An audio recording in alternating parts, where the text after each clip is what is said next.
Problem से solution तक, astro तक, नो योर फेट। हर हर महादेव। आप सभी मुझे देख रहे हैं एस्ट्रो तक के माध्यम से। मैं डॉक्टर पारुल चौधरी आप सभी का बहुत बहुत स्वागत अभिनंदन करती हूँ।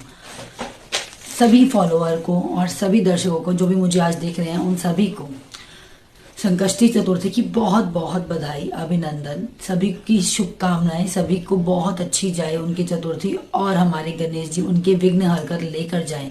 यानी जो भी आपकी प्रॉब्लम्स है, जो भी दिक्कतें हैं, सभी दूर हो जाए। तो अब हम बात करने वाले हैं आज 9 फरवरी को मनाई जाने वाली संकष्टी चतुर्थी के बारे में। वैसे तो मंथ में यानी महीने में 2 बार चतुर्थी आती है।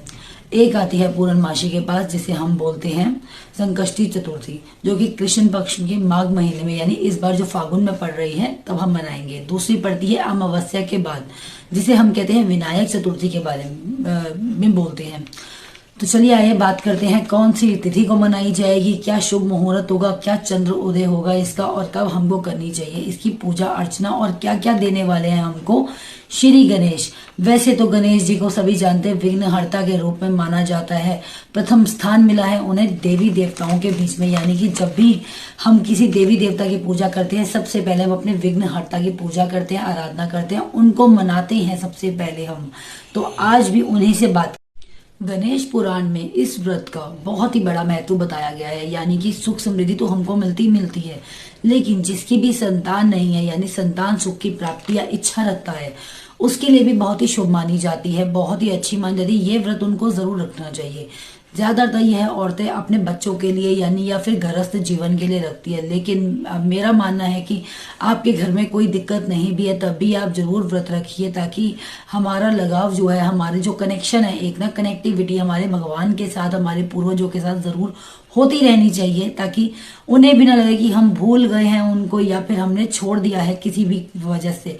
तो हमेशा भगवान को परेशानी में याद नहीं करना चाहिए। चलिए आज हम बात कर रहे हैं संकष्टी चतुर्थी के बारे में, जो विद्या भी देगी हमको, बुद्धि भी देगी। फागुन मास की चतुर्थी बहुत ही शुभ माना गया है आज इसको, तथा इस दिन भगवान गणेश जी छठे स्वरूप की पूजा की जाती है। तो आज हम बात करने वाले हैं कब है ये है गुरुवार 9 फरवरी 2023 को, और यह मनाई सुबह, इसका जो मुहूर्त है सुबह का 6:23 से लेके 10 फरवरी 7:58 तक रहने वाला है। जो चंद्रमा पूजन का मुहूर्त है वो है रात्रि के 9:25 पे, यानी कि आपको जब चंद्र देख के अपना पारण करना होता है। बिना चंद्रमा के यह व्रत नहीं पूर्ण होता आपका।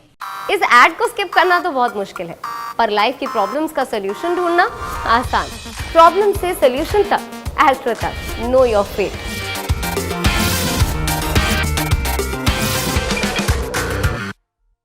इस दिन चंद्रमा का यानी चंद्र उदय होने का बहुत बड़ा महत्व माना जाता है। बिना चंद्रमा देखिए आपका व्रत पूर्ण नहीं होता, स्वीकार नहीं होता।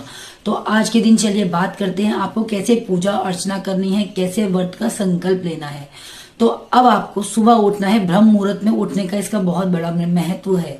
तो आपको सुबह ही उठना है। सुबह के समय आप उठे जब ब्रह्म मुहूर्त होगा यानी 4:22 पे आपको उठना है। तब आपको स्नान करना है, स्वच्छ कपड़े पहनने हैं, और आज के दिन काला निषेध है। काला बिल्कुल ना पहनिएगा, ना अपने घर में यूज कीजिएगा। तो आज आपको काला नहीं पहनना। साफ सुथरे वस्त्र पहन के सूर्य देव की आराधना करके अपने इष्ट को याद करके अर्घ उनको देने के बाद आप जब आगे बढ़ेंगे, अपना संकल्प लेते हैं, आपको श्री गणेश जी के आगे फूल अर्पण करने हैं। फिर आपको नीचे सबसे पहले चौकी पे हरे रंग का कपड़ा बिछाना है, उनको फूल, चावल और चंदन का टीका उनको अर्पित करना है, और आपको उनका जो बिल्कुल फेवरेट है दुर्वा वो आपको जरूर चढ़ाना है, और साथ में आपको रखने हैं लड्डू भोग के लिए। लड्डू भी कोई ऐसे वैसे नहीं, गुड़ के और तिल के बने हुए आपको लड्डुओं का भोग लगाना है। इसका अलग ही महत्व है क्योंकि फागुन मास चल रहा है, तो इसमें आपको ज्यादा यानी कि दुगनी ही आपको उनका आशीर्वाद और उनकी जितनी कृपा है प्राप्त होगी। और जितनी कृपा प्राप्त हो ईश्वर की हमारे लिए उतना ही अच्छा माना जाता है, बढ़िया माना जाता है। गणेश जी को चावल अर्पित करने के बाद घी का दीपक आपको जलाना है, सुगंधित आपको धूप बत्तियां करनी है। उसके बाद आपको स्नान कराना है गणेश जी को। गणेश जी को स्नान कराते हुए आपको मंत्र जाप करना है, ओम श्री गणेशाय नमः, ओम श्री गणेशाय नमः। आपने ऐसे ही उनको स्नान नहीं कराना है। स्नान में आपने गंगा जल जरूर डालना है और साथ में थोड़ी फूलों की पत्तियां आप डाल सकते हैं, गुलाब की। तो आप उनको स्नान कराने के बाद, उनके वस्त्र उनको धारण कराने के बाद आप ये सारी चीजें उनको चढ़ा सकते हैं। जनेऊ हो गया, चावल हो गए, चंदन हो गया, रोली हो गई, धूप, अगरबत्ती, फूल और फल जितने आपको बताए गए हैं सभी। तो यह करने के बाद आपको उनकी पूजा अर्चना करनी है। फिर सबसे पहले जल में पंचामृत जो मिलाना है, जब उनको आप वो करवाएंगे, उनका स्नान कराएंगे, उसमें पंचामृत करके फिर आपको शुद्ध जल से उनको स्नान कराने के बाद, उनकी सेवा अर्चना करने के बाद आप उनको भोग लगाएं, जो भी आपने चढ़ाया है, बनाया है। फिर आप उनका संकल्प लेने के बाद व्रत अपना स्टार्ट कर सकते हैं, शुरू कर सकते हैं। आज आपको कुछ भी खाना या भोजन नहीं खाना, फलाहार आप रख सकते हैं, मतलब नमक नहीं आज आपको खाना है। आप शाकाहारी रहकर व्रत भी रख सकते हो। जो व्रत नहीं रख रहे वो भी आज के दिन शाकाहारी ही रहे तो ही अच्छा रहेगा आपके लिए। आप फलों का जूस पी सकते हैं। उसके बाद आपको आज क्या यूज नहीं करना, जो कि है तुलसी। तुलसी बिल्कुल निषेध है। आज आपको उनके किसी भी भोग में आपको गणेश जी के तुलसी बिल्कुल भी नहीं यूज करनी है। तो आपने फिर उसके बाद करना क्या है, दान दक्षिणा के लिए आपको कहाँ जाना है? सबसे पहले जाना है गौशाला।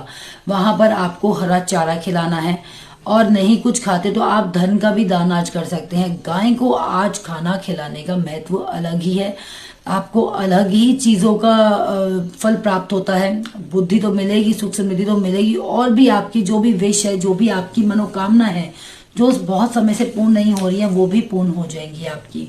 फिर आपको पूजा अर्चना जितनी भी आपने कर ली, शाम को चंद्रोदय होगा तब आपको अपने व्रत का पारण करना है। उसके बिना यह व्रत अधूरा है। तो आप पारण कीजिए, व्रत खोलिए। चंद्रमा को अर्घ देने के बाद, पूजा अर्चना उनकी करने के बाद, कथा आपको जरूर करनी है। चंद्र उदय से पहले कथा करनी है उनकी, और आपको साथ में करना है उनका पूजा पाठ और उनकी आरती।